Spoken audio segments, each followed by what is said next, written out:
इयत्ता 10वी, विषय विज्ञान, भाग 2, पाठ 3, सजीवातील जीवन प्रक्रिया, भाग 2। मुलांनो, तुम्हाला हे माहीतच आहे की सजीवांच्या जीवन प्रक्रिया व्यवस्थित सुरू राहण्यासाठी शरीरांतर्गत क्रिया व्यवस्थित पार पडायला हव्यात। शरीरातील जीवन प्रक्रियेवरच सजीवांचे आरोग्य अवलंबून असते आणि या जीवन प्रक्रिया म्हणजेच श्वसन, रक्ताभिसरण, पोषण, उत्सर्जन, प्रतिसाद आणि संवेदन होय। यातील श्वसन व रक्ताभिसरण या जीवन प्रक्रियांचा शरीरात ऊर्जा निर्मितीसाठी खूप उपयोग होतो। आपण मागील पाठात पेशी विभाजनाचा अभ्यास केला आहे। मग मला सांगा की पेशी विभाजनाचे प्रमुख प्रकार कोणते आहेत? त्या प्रकारात काय फरक आहे? बाई, सूत्री विभाजन व अर्धसूत्री विभाजन हे पेशी विभाजनाचे 2 प्रमुख प्रकार आहेत। सूत्री विभाजनात गुणसूत्रांची संख्या बदलत नाही, त्यात एका जनक पेशीपासून 2 जन्य पेशी तयार होतात। तर अर्धसूत्री विभाजनात गुणसूत्रांची संख्या अर्धी होते, त्यात एका जनक पेशीपासून 4 जन्य पेशी तयार होतात। बरोबर। मला सांगा, पेशी विभाजनात गुणसूत्रे कोणती भूमिका बजावतात? आनुवंशिक गुणधर्म पुढील पिढीकडे नेण्याची भूमिका गुणसूत्रे बजावतात। बरोबर। जनक पेशीतील डीएनए गुणसूत्रांच्या सहाय्याने जन्य पेशीमध्ये जातो। आनुवंशिक गुणधर्म पुढील पिढीकडे नेण्याची भूमिका गुणसूत्रे बजावतात। सर्व सजीवांना जिवंत राहण्यासाठी व आपल्या शरीराच्या क्रिया पार पाडण्यासाठी श्वसन, रक्ताभिसरण, उत्सर्जन, संवेदन, प्रतिसाद या जीवन प्रक्रिया आवश्यक आहेत। या जीवन प्रक्रियांसारखीच प्रजनन ही अजून एक प्रक्रिया सजीवांमध्ये आढळून येते। सजीव स्वतःसारख्याच दुसऱ्या जीवाची निर्मिती करतात, त्या प्रक्रियेला प्रजनन असे म्हणतात। हे प्रजनन अलैंगिक किंवा लैंगिक पद्धतीने होते। प्रजनन ही प्रक्रिया सजीवाला जिवंत राहण्यासाठी उपयोगी नसते, तर तो जीव ज्या प्रजातीचा आहे ती प्रजाती जिवंत ठेवण्यासाठी किंवा टिकून राहण्यासाठी ती मदत करते। लैंगिक प्रजननात एका सजीवापासून तयार झालेला त्याच प्रजातीचा दुसरा सजीव हा जनुकीय दृष्ट्या तंतोतंत तसाच नसतो, कारण प्रत्येक पेशी विभाजनाच्या वेळी समजातीय गुणसूत्रांमध्ये पारगती ही प्रक्रिया होते, त्यामुळे जनुकांचा पुनःसंयोग होतो। यामुळे निर्माण होणारा सजीव वेगळा होतो। मात्र अलैंगिक प्रजननाने निर्माण होणारा सजीव जनकाशी तंतोतंत साम्य दाखवतो। एकाच प्रजातीच्या 2 सजीवांमध्ये तंतोतंत साम्य असणे किंवा नसणे हे लैंगिक व अलैंगिक प्रजनन गुणसूत्रांमध्ये पारगती किती होते आणि जनुकांचा पुनःसंयोग यावर अवलंबून असते। एका सजीवापासून त्याच प्रजातीचा नवीन सजीव तयार होणे आणि पेशी विभाजन यांचा एकमेकांशी संबंध असतो, कारण प्रजनन या प्रक्रियेत गुणसूत्रांचे विभाजन होते। पेशी विभाजन या प्रक्रियेत नवी युग्मके तयार होतात। या युग्मकांच्या फलनानंतर दुसरा जीव तयार होतो। लैंगिक प्रजननामध्ये या क्रिया पेशी विभाजनानेच होतात आणि अलैंगिक प्रजनन सुद्धा पेशी विभाजनानेच होते। ही आकृती पहा, यामध्ये प्रजननाचे विविध प्रकार दिसत आहेत। आकृती अ मध्ये शाकीय प्रजनन दिसत आहे। वनस्पतीच्या मूळ, खोड, पाने, मुकुल यांसारख्या शाकीय अवयवांपासून होणाऱ्या प्रजननाला शाकीय प्रजनन असे म्हणतात। यात रोपाची फांदी लावल्यामुळे त्यापासून नवीन रोप तयार झाले। आकृती ब मध्ये अंडी देणारी कोंबडी दिसते आहे। आकृती क मध्ये बीजाला अंकुर व मुळे आलेली दिसत आहेत आणि आकृती ड मध्ये सूत्री विभाजनाची प्रक्रिया दिसते आहे। प्रजननाचे असे विविध प्रकार दिसून येतात। अलैंगिक प्रजनन। मुलांनो, अलैंगिक प्रजननात युग्मक निर्मिती होत नसते, म्हणजेच युग्मक निर्मितीविना एखाद्या प्रजातीतील एकाच जीवाने अवलंबलेली नवजात जीवनिर्मिती प्रक्रिया म्हणजेच अलैंगिक प्रजनन होय। 2 भिन्न पेशींच्या संयोगाशिवाय घडून येणारे हे प्रजनन असते, म्हणून निर्माण होणारा नवीन सजीव अगदी मूळ सजीवांसारखाच तंतोतंत असतो। या प्रजनन पद्धतीत एका जनकापासून नवीन जीवनिर्मिती गुणसूत्री विभाजनाने होते। अशा प्रकारे अलैंगिक प्रजनन क्रिया घडून येते। जननिक विचलनाचा अभाव हा अलैंगिक प्रजननाचा तोटा आहे, तर वेगाने होणारे प्रजनन हा या पद्धतीचा फायदा आहे। म्हणजेच पिढ्यानपिढ्या होणाऱ्या अलैंगिक प्रजननामुळे त्या जीवाच्या जाती वैशिष्ट्यांमध्ये बदल होण्याची क्षमता खुंटते, तर प्रत्येक जीव जननक्षम असतो, त्यामुळे प्रजननाचा दर वाढतो. एकपेशीय सजीवांमधील अलैंगिक प्रजनन. आता आपण एकपेशीय सजीवांमधील अलैंगिक प्रजननाविषयी माहिती घेऊ. 1. द्विविभाजन. अमिबा, पॅरामेशियम, युग्लिना या एकपेशीय सजीवांमध्ये द्विविभाजन घडून येताना दिसते. 2 समान भागात विभाजन झाल्यास त्या क्रियेला द्विविभाजन म्हणतात. द्विविभाजन समजून घेण्यासाठी आपण पुढील कृती करू. कृती. खूप दिवस साठलेल्या आणि जलीय वनस्पती असलेल्या तळ्यातील पाणी एका चंचुपात्रात घ्या. आता चंचुपात्रातील या पाण्यामध्ये गव्हाचे दाणे आणि काही जलीय वनस्पती टाका. त्यानंतर 3 ते 4 दिवस या वनस्पतींचे व गव्हाचे विघटन होऊ द्या. 4थ्या दिवशी सकाळी एक स्वच्छ काचपट्टी घ्या. त्यावर चंचुपात्रातील पाण्याचा एक थेंब घ्या. त्यावर आच्छादक काच ठेवून त्याचे सूक्ष्मदर्शिकेखाली निरीक्षण करा. हे निरीक्षण केल्यानंतर तुम्हाला दिसून येईल की अनेक पॅरामेशियम द्विविभाजन करत आहेत. आदिकेंद्रकी सजीव, जीवाणू, आदिजीव, अमिबा, पॅरामेशियम, युग्लिना इत्यादी यामध्ये दृश्यकेंद्रकी पेशीतील तंतुकणिका आणि हरितलवके ही पेशी अंगके द्विविभाजन पद्धतीने अलैंगिक प्रजनन करत असतात. या प्रकारात जनक पेशीचे 2 सारख्या भागात विभाजन होऊन 2 नवजात पेशी तयार होतात. हे विभाजन सूत्री मायटोसिस विभाजन किंवा असूत्री विभाजन पद्धतीने होते. अनेक प्रकारच्या आदिजीवांमध्ये विभाजनाचा अक्ष हा वेगवेगळा असतो. या आकृतीत पहा. अमिबाला निश्चित असा आकार नसतो, त्यामुळे तो कोणत्याही अक्षातून विभाजित होतो, म्हणून हे साधे द्विविभाजन आहे. पॅरामेशियम या सजीवाचे विभाजन हे आडवे द्विविभाजन पद्धतीने होते, तर युग्लिना हा सजीव उभे द्विविभाजन पद्धतीने विभाजित होतो. या ठिकाणी मात्र एक गोष्ट आपल्याला लक्षात घ्यावी लागेल की या सजीवांमध्ये द्विविभाजन शक्यतो मुबलक प्रमाणात अन्न उपलब्ध असते तेव्हाच घडून येते. 2. बहुविभाजन. ज्या पद्धतीत सजीव पेशींचे अधिक भागात विभाजन होते त्याला बहुविभाजन म्हणतात. अमिबा आणि तत्सम एकपेशीय सजीव हे प्रतिकूल परिस्थितीत किंवा प्रतिकूल वातावरणामध्ये बहुविभाजन पद्धतीने अलैंगिक प्रजनन करतात. ज्यावेळेस अमिबाला पुरेसे अन्न मिळत नाही किंवा इतर प्रकारची प्रतिकूल परिस्थिती तयार होते तेव्हा अमिबा छद्मपात तयार करत नाही आणि त्याची हालचाल थांबते.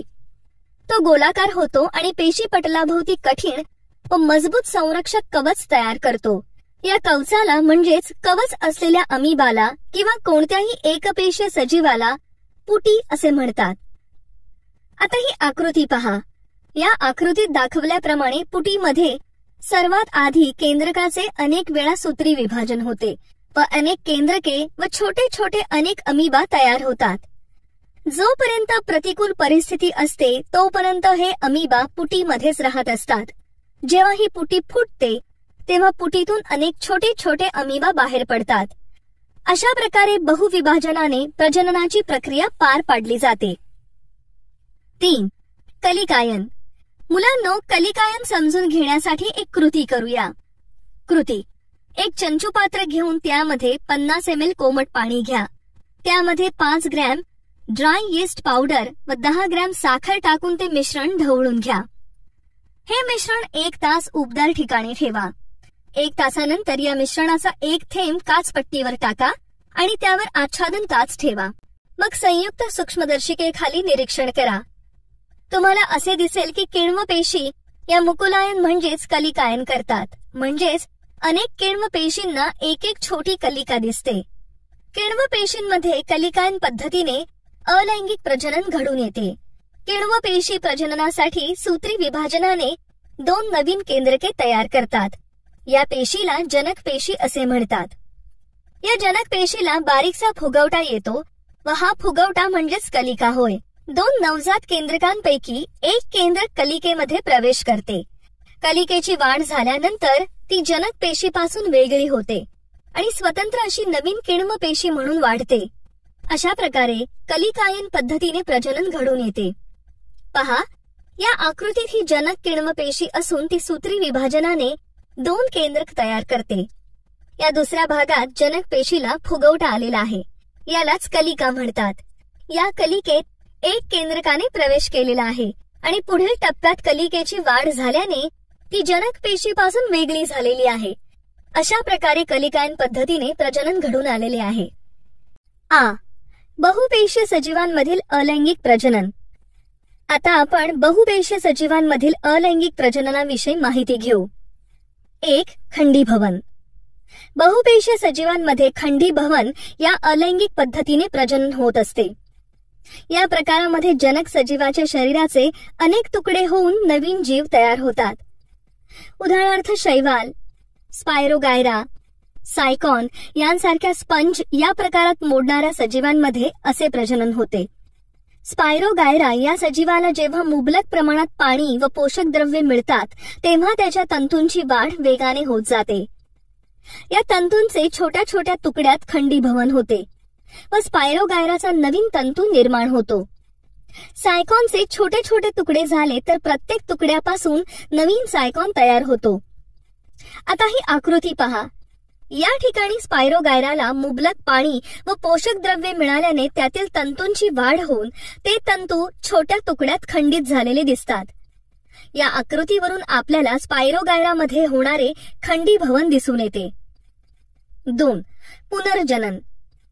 पुनर्जनन प्रक्रियेमध्ये सजीव स्वतःच्या शरीराचे 2 तुकडे करतात आणि प्रत्येक तुकड्यापासून शरीराचा उरलेला भाग तयार केला जातो. पाल आपली शेपटी तुटल्यानंतर कालांतराने पुन्हा नवीन शेपटी तयार करते, हे तुम्हाला माहित असेल. मात्र हा मर्यादित पुनर्जनन प्रक्रियेचा प्रकार आहे. परंतु प्लॅनेरिया सारखे सजीव हे विशिष्ट परिस्थितीमध्ये स्वतःच्या शरीराचे 2 तुकडे करतात. त्या प्रत्येक तुकड्यापासून नवीन जीव निर्माण होतो. यालाच पुनर्जनन असे म्हणतात. पहा, प्लॅनेरियाच्या स्वतःच्या शरीराचे 2 भाग झालेले असून त्यापासून 2 नवजात जीव तयार झालेले आहेत. 3. मुकुलायन.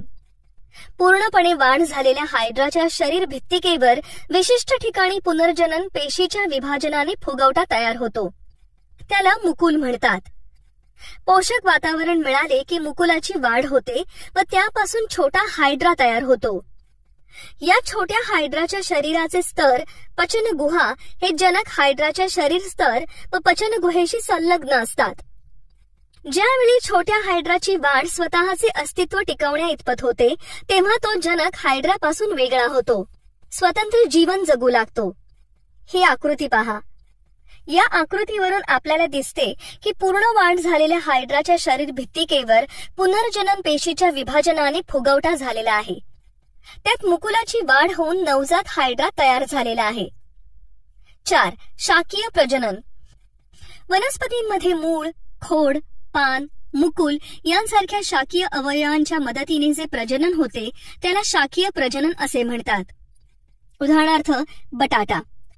बटाट्याच्या कंदावर असलेल्या डोळ्यांच्या किंवा मुकुलांच्या किंवा पानफुटीच्या पानांच्या कडांवर असलेल्या मुकुलांच्या मदतीने शाकीय प्रजनन केले जाते.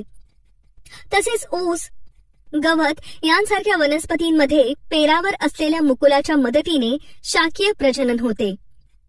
गाजर, मुळा, रताळे यांसारख्या वनस्पतींमध्ये मुळांच्या मदतीने शाकीय प्रजनन होते. 5. बीजाणू निर्मिती.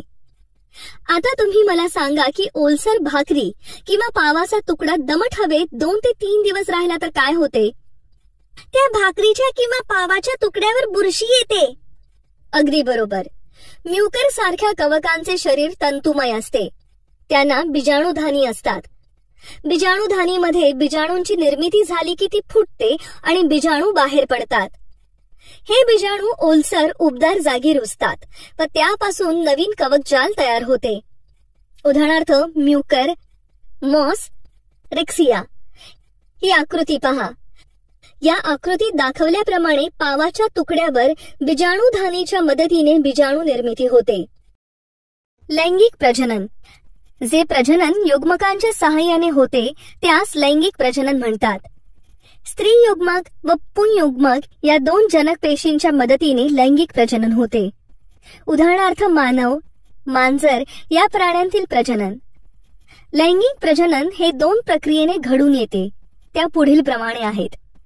1. युग्मक निर्मिती. एकगुणित अर्धसूत्री विभाजनामुळे गुणसूत्रांची संख्या निम्मी होते व अर्धगुणी युग्मकांची निर्मिती होते, म्हणजेच जनकपेशी एकगुणी असतात. 2. फलन. एकगुणी स्त्री युग्मक व एकगुणी पुंयुग्मक यांचा संयोग होऊन द्विगुणी युग्मनजाची निर्मिती होते. या प्रक्रियेला फलन असे म्हणतात. हा युग्मनज सूत्री विभाजनाने वेगळा होऊन भ्रूणापासून नवीन जीव तयार होतो. या लैंगिक प्रजननामध्ये नर जनक आणि मादी जनक या दोघांचाही सहभाग असतो. नर जनकाच्या पुंयुग्मकाचा मादी जनकाच्या स्त्री युग्मकाशी संयोग होतो. त्यातून तयार होणाऱ्या नवीन जीवात दोन्ही जनकांची जनुके आढळतात. त्यामुळे तयार झालेल्या नवीन जीवात काही गुणधर्म हे त्याच्या जनकांच्या गुणधर्माप्रमाणे असतात, तर काही वेगळे असतात. सजीवांमध्ये जी विविधता दिसून येते ती जननिक बदलामुळे. जननिक बदलामुळे सजीवांमध्ये अनुकूलन घडून आल्यामुळे सजीवास बदलत्या वातावरणाशी जुळवून घेण्यास व त्याचे अस्तित्व टिकवण्यास मदत होते. जननिक बदलामुळे प्राणी नामशेष होण्यापासून स्वतःला वाचवू शकतात. अशा प्रकारे युग्मक निर्मिती व फलन या क्रिया खूप महत्वाच्या ठरतात. बरं, मला सांगा की स्त्री युग्मक व पुंयुग्मक द्विगुणी 2n असते तर काय झाले असते? द्विगुणित युग्मकाचे फलन झाले तर 4n युग्मनज तयार होतील. त्यामुळे नवजात मध्ये अनेक विकृती निर्माण होतील. अगदी बरोबर. गुणसूत्रांची संख्या ही नियंत्रित राहणार नाही. जर निसर्गात अर्धगुणसूत्री विभाजनाने पेशी विभाजित झाल्या नाहीत तर काय होईल? अर्धगुणसूत्री विभाजन झाले नाही तर स्त्री युग्मक व पुंयुग्मक द्विगुणित झाले असते. अगदी बरोबर. म्हणजेच स्त्री युग्मक व पुंयुग्मक हे 2n झाले असते. वनस्पतींमधील लैंगिक प्रजनन. वनस्पतींमध्ये लैंगिक प्रजननाचा मुख्य घटक म्हणजे फूल. या फुलालाच कार्यात्मक एकक मानले जाते. यामध्ये बाहेरून आत या क्रमाने निदलपुंज, दलपुंज, पुमंग आणि जायांग अशी 4 मंडले असतात. या मंडलातील पुमंग व जायांग हे प्रजननाचे कार्य करतात, म्हणून त्यांना आवश्यक मंडले असे म्हणतात. तर निदलपुंज व दलपुंज हे आतील मंडलाचे संरक्षण करतात, म्हणून त्यांना अतिरिक्त मंडले असे म्हणतात. निदलपुंजातील घटक दलांना निदल म्हणतात व ते हिरव्या रंगाचे असतात, तर दलपुंजातील घटकांना पाकळ्या म्हणतात आणि त्या वेगवेगळ्या रंगाच्या असतात. या आकृतीत पहा, येथे पुमंग व जायांग दाखवले आहेत. पुमंग हे पुल्लिंगी दल आहे. त्याच्या घटक दलांना पुंकेसर म्हणतात. तर जायांग हे स्त्रीलिंगी दल आहे. त्याच्या घटक दलांना स्त्री केसर म्हणतात. ज्या फुलांमध्ये पुमंग व जायांग ही दोन्ही मंडले असतात त्या फुलांना उभयलिंगी असे म्हणतात. उदाहरणार्थ जास्वंदी. जर एखाद्या फुलामध्ये पुमंग आणि जायांग या दोन्हींपैकी एकच मंडळ असेल तर त्या फुलाला एकलिंगी फूल म्हणतात. यात जर फक्त पुमंग असेल तर नर फूल, पण जायांग असेल तर ते मादी फूल असते. उदाहरणार्थ पपई. ज्या फुलांना आधारासाठी देठ लागतो त्या फुलांना पुष्पवृंत असे म्हणतात, तर देठ नसणाऱ्या फुलांना स्थानबद्ध फुले असे म्हणतात. प्रत्येक पुंकेसराला एक वृंत असते व त्याच्या टोकावर परागकोश असतो. या परागकोशामध्ये 4 टप्पे असतात, त्यांना कोष्ठक म्हणतात. अर्धसूत्री विभाजनाने या कोष्ठकामध्ये परागकण तयार होतात. विशिष्ट परिस्थितीमध्ये हे परागकोश फुटतात व आतील परागकण बाहेर येतात. जायांगाचे घटक दल म्हणजे स्त्री केसर हे स्वतंत्र किंवा संयुक्त असू शकतात. प्रत्येक स्त्री केसराच्या मुळापाशी अंडाशय असते. अंडाशयाच्या वरच्या बाजूने कुक्षीवृंत निघते. या कुक्षीवृंताच्या टोकाला एक कुक्षी असते. अंडाशयामध्ये एक किंवा अनेक बीजांडे असतात. या प्रत्येक बीजांडामध्ये अर्धगुणसूत्री विभाजनामुळे भ्रूणकोश तयार होतो. या भ्रूणकोशामध्ये एक एकगुणी किंवा अर्धगुणसूत्री अंडपेशी असते आणि 2 एकगुणी ध्रुवीय केंद्रके असतात. परागकोशातील परागकण हे स्त्री केशराच्या कुक्षीवर स्थानांतरित होतात. या क्रियेला परागकण किंवा परागीभवन असे म्हणतात. परागीभवन क्रियेला काही अजैविक व जैविक घटक मदत करतात. परागणाच्या वेळेस कुक्षी चिकट होते व त्यावर परागकण पडले की ते अंकुरतात. त्यामध्ये दोन्ही पुंयुग्मक तयार होतात व दीर्घ अशी परागनलिका तयार होते. ही परागनलिका 2 पुंयुग्मकांना वाहून नेते. ही परागनलिका कुक्षीवृंतामार्गे बीजांडातील भ्रूणकोशात पोहोचते. त्या ठिकाणी परागनलिकेचे अग्र फुटते व दोन्ही पुंयुग्मक भ्रूणकोशामध्ये सोडले जातात. त्यातील एक पुंयुग्मक हा अंडपेशीशी संयोग पावतो व युग्मनज तयार होतो. याला फलन असे म्हणतात. दुसरे पुंयुग्मक हे 2 ध्रुवांशी संयोग पावून भ्रूणकोश तयार होतो. या प्रक्रियेमध्ये 2 पुंयुग्मक भाग घेतात, म्हणून या प्रक्रियेला द्विफलन असे म्हणतात. ही आकृती पहा. या आकृतीत दाखविल्याप्रमाणे आवृत्तीबीजी वनस्पतीमध्ये द्विफलन घडून येते. इथे परागकण स्त्री केसराच्या कुक्षीवर स्थानांतरित झालेले आहेत. त्यानंतर त्यात 2 पुंयुग्मक आणि एक दीर्घ परागनलिका तयार झालेली आहे. ही परागनलिका 2 पुंयुग्मक वाहून नेते आणि ती बीजांडातील भ्रूणकोशात पोहोचते. तिथे परागनलिकेचे अग्र फुटून दोन्ही पुंयुग्मक भ्रूणकोशात सोडले जातात. यातील एका पुंयुग्मकाचा अंडपेशीशी संयोग पावून युग्मनज तयार होतो. दुसरे पुंयुग्मक 2 ध्रुवीय केंद्रकाशी संयोग पावून भ्रूणकोश तयार होतो. अशा प्रकारे द्विफलन घडून आलेले पाहावयास मिळते. परागीभवनाच्या पद्धती. परागीभवनाच्या 2 पद्धती पुढील प्रमाणे आहेत. 1. स्वयंपरागण. जेव्हा झाडाच्या एकाच फुलामध्ये किंवा एका झाडाच्या 2 फुलांमध्ये परागण होते तेव्हा त्यास स्वयंपरागण असे म्हणतात. 2. परपरागण. एकाच जातीच्या 2 वेगवेगळ्या वनस्पतींमधील फुलांमध्ये घडून येणारी परागण क्रिया म्हणजेच परपरागण क्रिया होय. जैवतंत्रज्ञानाच्या मदतीने भरपूर उत्पन्न देणाऱ्या व प्रतिकूल परिस्थितीचा सामना करण्यासाठी काही वनस्पतींच्या नवीन जाती निर्माण केल्या जातात. त्यावेळेस शास्त्रज्ञ ब्रशच्या सहाय्याने परपरागीभवन घडवून आणतात. या परपरागीभवनाच्या पद्धती आहेत. बीजांकुरण. मुलांनो, आता आपण बीजांकुरणाविषयी माहिती करून घेऊया. बीज अंकुरल्यानंतर नवीन रोपटे तयार होते, त्याला बीजांकुरण असे म्हणतात. फलनानंतर बीजांडाचे बीजात व अंडाशयाचे फळात रूपांतर होते. अनुकूल परिस्थितीत जमिनीवर पडलेली बीजे मातीत रुजतात. बीजातील भ्रूणकोशाचा वापर करून युग्मनजाची वाढ होते व नवीन रोपटे तयार होते. आपल्या घरामध्येही आपण 10-12 दाणे मातीत रुजवले व त्यास योग्य प्रमाणात पाणी दिले की हळूहळू त्यातून रोपटे तयार होताना दिसते. आता ही आकृती पहा. या आकृतीत दाखवल्याप्रमाणे फलनानंतर बीजांडातून रोपटे तयार होण्याचा क्रम आपल्या लक्षात येतो. मानवातील लैंगिक प्रजनन. मानवी प्रजनन संस्थेमध्ये लैंगिक प्रजनन घडून येते. या प्रजनन संस्थेचे कार्य विविध संप्रेरकांमार्फत नियंत्रित केले जाते. आता तुम्ही मला सांगा, रासायनिक नियंत्रणाद्वारे कोणकोणती संप्रेरके मानवी प्रजनन संस्थेची कार्य नियंत्रित करतात? नाही माहीत? बरं, मीच सांगते. पियूषिका या अंतःस्रावी ग्रंथीमधून FSH व LH ही संप्रेरके तयार होतात. LH हे संप्रेरक पुरुषांमध्ये ICSH या नावाने ओळखले जाते, कारण या संप्रेरकाची अभिक्रिया पुरुषांच्या शरीरामध्ये वेगळी असते. तसेच अंडाशयातून आणि वृषणातून अनुक्रमे स्त्रीत्वास पूरक आणि पुरुषत्वास आवश्यक अशी संप्रेरके तयार होतात. यातील टेस्टोस्टेरॉन हे वृषणातून स्त्रवणारे संप्रेरक पुरुषत्वाला कारणीभूत असते. इस्ट्रोजन व प्रोजेस्टेरॉन ही अंडाशयातून स्त्रवणारी स्त्री शरीरातील संप्रेरके आहेत. या संप्रेरकांमुळे स्त्रीच्या शरीरातील स्थित्यंतरे, मातृत्व नियंत्रित केले जाते. बरं, आता सांगा, पुरुषांमध्ये व स्त्रियांमध्ये कोणती संप्रेरके वयात येतानाचे शारीरिक बदल घडवण्यास कारणीभूत असतात? पुरुषांमध्ये टेस्टोस्टेरॉन व स्त्रियांमध्ये इस्ट्रोजन. अगदी बरोबर. हीच संप्रेरके शरीरात बदल घडवून आणताना महत्वाची भूमिका पार पाडतात. मुलांना, तुम्हाला हे माहीत आहेच की भारतात लग्नाच्या वेळेस मुलीचे वय 18 वर्ष व मुलाचे वय 21 वर्ष असावे असा कायदा केला आहे.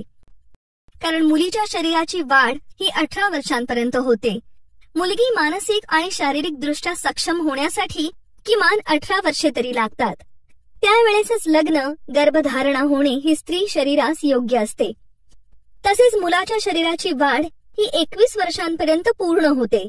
त्यामुळे मुलीचे वय 18 वर्षे व मुलांचे वय 21 असले पाहिजे असा कायदा आहे. आणि समाजानेही या कायद्याचे काटेकोरपणे पालन करायला पाहिजे. आपण यापूर्वीच पाहिले आहे की पुरुषांमध्ये XY व स्त्रियांमध्ये XX ही लिंग गुणसूत्रे असतात. या लिंगसूत्रांमुळे स्त्री व पुरुषांच्या शरीरामध्ये विशिष्ट अवयव असलेल्या प्रजनन संस्था तयार होत असतात. पुरुषांमध्ये Y गुणसूत्र वेगळे असते, तर X हे गुणसूत्र स्त्री व पुरुष या दोघांमध्येही असते. यातील Y गुणसूत्र हे फक्त पुरुषत्वासाठी व X गुणसूत्र हे स्त्रीत्वासाठी कारणीभूत असते. मानवी पुरुष प्रजनन संस्था. मानवी पुरुष प्रजनन संस्था वृषण, विविध वाहिन्या किंवा नलिका आणि ग्रंथी मिळून तयार होते. यातील वृषण हे उदर पोकळीच्या बाहेर वृषण कोशामध्ये असते. वृषणामध्ये खूप मोठ्या प्रमाणात शुक्रजनन नलिका असतात. त्यामध्ये जनपद अधिस्तराच्या पेशी या अर्धसूत्री विभाजनाने विभाजित होतात आणि शुक्रपेशी तयार करतात. या शुक्रपेशी विविध नलिकांद्वारे पुढे पाठवल्या जातात.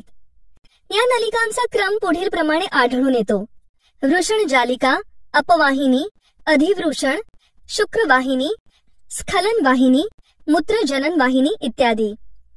शुक्रपेशी जसजशा एका वाहिनीतून पुढच्या वाहिनीत ढकलल्या जातात तसतशा त्या परिपक्व होऊन फलन करण्यास पात्र होतात. शुक्राशयाचा स्त्राव हा स्खलन ग्रंथीमध्ये स्त्रवला जातो, तर पुरस्थ ग्रंथी आणि काउपर्स ग्रंथी त्यांचा स्त्राव मूत्रजनन वाहिनीमध्ये स्त्रवतात. हे सर्व स्त्राव आणि शुक्राणू मिळून रेत म्हणजेच वीर्य तयार होते. हे रेत शिश्नाच्या मदतीने बाहेर सोडले जाते. या प्रजनन संस्थेमध्ये मूत्रजनन वाहिनी व शिश्न हा एक अवयव असतो. बाकी उरलेल्या सर्व अवयवांची एक एक जोडी असते. मुलांनो, हे लक्षात ठेवा की 1. अधिवृषण नलिकेची लांबी ही 6 मीटर पर्यंत असते. 2. एका शुक्राणूची लांबी ही 60 मायक्रोमीटर इतकी असते. 3. या इतक्या लहान शुक्राणूला पुरुष प्रजनन संस्थेतून बाहेर जाताना 6.5 मीटर लांबीचे अंतर कापावे लागते. 4. शुक्राणूला खूप मोठ्या प्रमाणात ऊर्जेची गरज असते. त्यासाठी रेतामध्ये फ्रुक्टोज ही शर्करा असते. अशा प्रकारे पुरुष प्रजनन संस्थेचे कार्य चालते. मानवी स्त्री प्रजनन संस्था. मुलांनो, मानवी स्त्री प्रजनन संस्था समजण्यासाठी ही आकृती पहा. या आकृतीत दाखवल्याप्रमाणे स्त्री प्रजनन संस्थेमध्ये असणारे सर्व अवयव उदर पोकळीत असतात. त्यामध्ये अंडाशयाची व अंडनलिकेची प्रत्येकी एक जोडी असते. तसेच एक गर्भाशय व एक योनी असते. तसेच कंदमूत्र मार्गाच्या ग्रंथींची एक जोडी असते. प्रत्येक महिन्याला एक अंडपेशी आळीपाळीने एकेका अंडाशयातून उदर पोकळीत सोडली जाते. अंडनलिकेच्या तोंडाचा भाग हा नरसाळ्यासारखा असतो. त्यांच्या केंद्रभागी एक छिद्र असते. त्या छिद्रामधून अंडपेशी अंडनलिकेमध्ये प्रवेश करते. अंडनलिकेच्या आतील पृष्ठभागात रोमक असतात. हे रोमक अंडपेशीला गर्भाशयाकडे ढकलतात. अशा प्रकारे मानवी स्त्री प्रजनन संस्थेचे कार्य चालते. युग्मक निर्मिती. पित्याकडून येणारे युग्मक हे शुक्रपेशी म्हणजेच शुक्राणू असतात. तर मातेकडून येणारे युग्मक म्हणजे अंडपेशी. ही दोन्ही युग्मके अर्धसूत्री विभाजनाने तयार होतात. पुरुषाच्या वृषणामध्ये यौवनावस्थेपासून ते मरेपर्यंत शुक्रपेशी तयार केल्या जातात. स्त्री भ्रूणाच्या जन्मावेळी त्याच्या अंडाशयात 2 ते 4 दशलक्ष इतक्या मोठ्या संख्येत अपक्व अंडपेशी असतात. मात्र स्त्रीच्या अंडाशयात यौवनावस्थेपासून ते रजोनिवृत्तीच्या वयापर्यंत म्हणजे साधारण 45 वर्षांपर्यंत दर महिन्याला एकाच अंडपेशीचे परिपक्वन होऊन तिचे अंडमोचन होते. स्त्री प्रजनन संस्थेचे कार्य हे वयानुसार थांबत असते. यालाच रजोनिवृत्ती असे म्हणतात. साधारणतः 40 ते 50 वर्षांपर्यंत स्त्रीच्या शरीरात प्रजनन संस्थेचे कार्य नियंत्रित करणाऱ्या संप्रेरकाचे स्त्रवणे थांबते. यामुळे रजोनिवृत्ती येते. यौवनावस्थेपासून दर महिन्याला एक अंडपेशी ही अंडाशयातून बाहेर पडते. म्हणजेच रजोनिवृत्तीपर्यंत साधारणपणे केवळ 400 अंडपेशी या अंडाशयातून बाहेर पडतात व बाकी अंडपेशी नष्ट होतात. फलन. शुक्राणू व अंडपेशी एकत्र येऊन युग्मनज तयार होतात. यालाच फलन असे म्हणतात. फलनाची क्रिया शरीराच्या आतील भागात घडून येत असते. समागमाच्या वेळी स्त्रीच्या योनी मार्गात वीर्य म्हणजेच रेत स्खलित केले जाते. या रेतामध्ये काही दशलक्ष इतके शुक्राणू असतात. शुक्राणूचा प्रवास हा योनी मार्ग, गर्भाशय, अंडनलिका अशा मार्गाने होतो. फक्त एकच शुक्राणू अंडनलिकेमध्ये असलेल्या अंडपेशीचे फलन करतो. ज्या स्त्रीचे वय जास्त असते त्या स्त्रियांना होणाऱ्या अपत्यांमध्ये व्यंग होण्याचे प्रमाण जास्त दिसून येते. याचे कारण म्हणजे रजोनिवृत्तीच्या वेळी बाहेर येणाऱ्या अंडपेशी ह्या 40 ते 50 वर्षे इतक्या जुन्या असतात. त्यांच्यात अर्धगुणसूत्री विभाजन हे योग्य रीतीने झालेले नसते. अशा या दोष असलेल्या अंडपेशी फलित झाल्या की तयार होणाऱ्या अपत्यामध्ये व्यंग तयार होते. मानवातील लिंग निश्चिती. ही आकृती पहा. या आकृतीत दाखवल्याप्रमाणे युग्मक तयार करणाऱ्या पेशीमध्ये गुणसूत्रांची संख्या द्विगुणी म्हणजेच 2n इतकी असते. त्यामध्ये अलिंगी गुणसूत्राच्या 22 जोड्या व 1 जोडी लिंग गुणसूत्रांची असते, जसे 44 अधिक XX किंवा 44 अधिक XY. या पेशी अर्धगुणसूत्री विभाजनाने विभाजित होतात. यामुळे युग्मकांमध्ये गुणसूत्रांची संख्या एकगुणित म्हणजेच n राहते, म्हणजेच 22 अधिक X किंवा 22 अधिक Y. शुक्रपेशी ह्या 22 अधिक X किंवा 22 अधिक Y या 2 प्रकारच्या तयार होतात, तर अंडपेशी ह्या 22 अधिक X या एकाच प्रकारच्या तयार होतात. शुक्राणू व अंडपेशी ही युग्मके अर्धगुणसूत्री विभाजनाने तयार होतात. शुक्राणूच्या बाबतीत ते वृषणामधून बाहेर पडण्या अगोदर त्यांची अर्धसूत्री विभाजनाची प्रक्रिया पूर्ण होते. मात्र अंडपेशीच्या बाबतीत अर्धसूत्री विभाजनाची प्रक्रिया ही अंडाशयातून बाहेर पडल्यावर अंडनलिकेमध्ये फलनाच्या वेळीच पूर्ण होत असते. विकास व जन्म. युग्मनजाचे अंडनलिकेमध्ये फलन झाल्यानंतर अनेक वेळा सूत्री विभाजन होते व त्यापासूनच भ्रूण तयार होतो. हा भ्रूण गर्भाशयाच्या दिशेने पुढे सरकतो व तेथे पोहोचल्यानंतर त्याचे रोपण म्हणजेच त्यांची वाढ व विकास होतो. 9 महिन्यापर्यंत त्या भ्रूणाचा विकास होतो. ही आकृती पहा. या आकृतीत दाखवल्याप्रमाणे 9 महिन्याच्या कालावधीमध्ये भ्रूणाची वाढ होते. या आकृतीत आठवड्यानुसार भ्रूणाची होणारी वाढ दाखवली आहे. 36 आठवडे म्हणजेच 9 महिन्यात बाळाची पूर्ण वाढ होते. भ्रूणाच्या या वाढीमध्ये अन्न पुरवठा करण्यासाठी अपरा नावाचा अवयव तयार होतो. याद्वारे भ्रूणाच्या वाढीसाठी योग्य प्रमाणात अन्न पुरवठा केला जातो. अशा प्रकारे भ्रूणाचा विकास होतो. तुम्हाला माहित असेल की आपल्याकडे मुलगा व मुलगी यामध्ये नेहमी भेद केला जातो. एखाद्या दाम्पत्याला मुलगी झाली की त्या स्त्रीलाच दोष दिला जातो, पण मुलगा किंवा मुलगी होणे हे पूर्णपणे पुरुषावर अवलंबून असते. कारण ज्या वेळेस युग्मकांची निर्मिती होते तेव्हा पुरुषाकडून X किंवा Y गुणसूत्र हे पुढील पिढीमध्ये पाठवले जाते, मात्र स्त्रीकडून फक्त X हेच गुणसूत्र येते. फलनाच्या क्रियेमधून जर X गुणसूत्र आले तर मुलगी होते व Y गुणसूत्र आले की मुलगा होतो. म्हणजेच मुलगा किंवा मुलगी होणे हे पुरुषावर अवलंबून असते. यासाठी स्त्रीला जबाबदार धरणे चुकीचे आहे. आपल्या समाजात होणाऱ्या स्त्री भ्रूण हत्या आपण थांबवल्या पाहिजेत. हे एक सामाजिक कर्तव्य आहे. यासाठी आपण सर्वांनी प्रयत्न करायला पाहिजेत. बरं, आता सांगा की भ्रूणाची वाढ पूर्ण झाली की मातेच्या पियुषिका ग्रंथींमधून कोणत्या संप्रेरक स्त्रवण्यास सुरुवात होते? ऑक्सिटोसिन. अगदी बरोबर. ऑक्सिटोसिन हे संप्रेरक भ्रूणाची वाढ पूर्ण झाली की मातेच्या पियुषिका ग्रंथीतून स्त्रवते. बरे, या संप्रेरक ऑक्सिटोसिनमुळे स्त्रीच्या प्रजनन संस्थेमधील कोणता अवयव आकुंचन पावतो आणि बाळाचा जन्म होतो? गर्भाशय. अगदी बरोबर. बाळाच्या जन्माच्या वेळी गर्भाशय हे आकुंचन पावते. आर्तव चक्र किंवा ऋतुचक्र. मुलांनो, आता आपण यौवनावस्थेनंतर स्त्रीच्या प्रजनन संस्थेत कसे बदल होतात ते आर्तव चक्र किंवा ऋतुचक्र याद्वारे समजून घेऊ. यौवनावस्थेनंतर स्त्रीच्या प्रजनन संस्थेमध्ये दर 28 ते 30 दिवसांच्या कालावधीमध्ये जे बदल होतात त्यालाच आर्तव चक्र किंवा ऋतुचक्र असे म्हणतात. ही एक नैसर्गिक प्रक्रिया आहे. या प्रक्रियेचे पुटिका ग्रंथी संप्रेरक, ल्युटिनायझिंग संप्रेरक, इस्ट्रोजेन आणि प्रोजेस्टेरॉन या 4 संप्रेरकांद्वारे नियंत्रण होते. संप्रेरकांपैकी FSH व LH ही संप्रेरके पियुषिकेतून स्त्रवतात, तर इस्ट्रोजेन व प्रोजेस्टेरॉन ही संप्रेरके अंडाशयातून स्त्रवतात.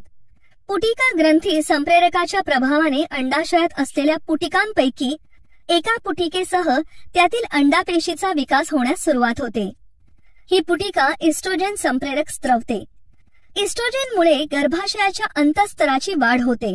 त्याच दरम्यान अंडाशयात वाढणाऱ्या पुटिकेचीही वाढ पूर्ण होते. यानंतर पूर्ण वाढ झालेली पुटिका फुटते व त्यातील अंडपेशी बाहेर पडते. हे सर्व पितपिंडकारी संप्रेरक म्हणजेच ल्युटिनायझिंग संप्रेरकामुळे घडून येते. याला अंडमोचन असे म्हणतात. अंडाशयामध्ये फुटलेल्या व रिकाम्या झालेल्या पुटिकेपासून पितपिंड तयार होते. यामधून प्रोजेस्टेरॉन हे संप्रेरक स्त्रवण्यास सुरुवात होते. प्रोजेस्टेरॉनमुळे गर्भाशयाच्या अंतःस्तरावरील ग्रंथी स्त्रवतात व गर्भाशयाचे अंतःस्तर भ्रूणाच्या रोपणासाठी तयार होते. त्यानंतर अंडपेशीचे फलन झाले की युग्मनजाचे रोपण होते. हे फलन 24 तासात झाले नाही तर पित्तपिंड अकार्यक्षम होऊन त्याचे रूपांतर श्वेतपिंडामध्ये होते.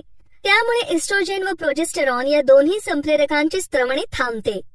या संप्रेरकाच्या अभावामुळे गर्भाशयात असणाऱ्या अंतःस्तराचा ऱ्हास होतो व यातील उती व अफलित अंडपेशी या योनी मार्गाने शरीराच्या बाहेर टाकल्या जातात. यालाच मासिक पाळी असे म्हणतात. या अवस्थेमध्ये मोठ्या प्रमाणात रक्तस्राव होतो. हा रक्तस्राव 5 दिवसांपर्यंत चालू राहतो. ही प्रक्रिया प्रत्येक महिन्यात घडून येत असते. मात्र ज्यावेळी अंडपेशीचे फलन होते व तयार झालेल्या भ्रूणाचे रोपण होते तेव्हा अर्भकाचा जन्म होईपर्यंत व दुग्धपानाच्या कालावधीपर्यंत ही प्रक्रिया घडून येत नाही. ऋतुचक्र ही एक नैसर्गिक प्रक्रिया असून त्यातील 4 ते 5 दिवसांच्या रक्तस्रावाच्या कालावधीत स्त्रीला मोठ्या प्रमाणात वेदना होत असतात. तसेच ती अशक्तही होत असते.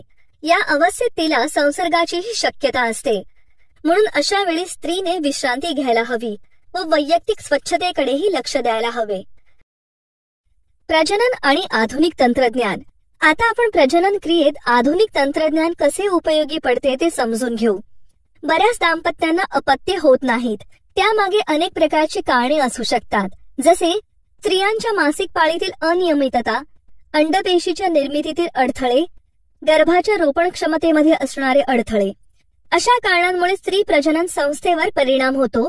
तर पुरुषांमध्ये वीर्यात शुक्रपेशींची कमतरता, शुक्रपेशींची मंद हालचाल, शुक्रपेशीत असणारे व्यंग या कारणांमुळे अपत्य निर्मितीत अडचण येते. ही अडचण वैद्यकशास्त्रामध्ये दूर करता येते. जसे IVF, भाडोत्री मातृत्व, वीर्यपेढी या तंत्रज्ञानाच्या मदतीने आता अपत्य होऊ शकतात. IVF म्हणजे इन व्हिट्रो फर्टिलायझेशन. ज्या स्त्री बीज आणि शुक्राणू अतिशय प्राथमिक अशा कल्चर कंडिशन्स मध्ये ठेवून गर्भ तयार करतात.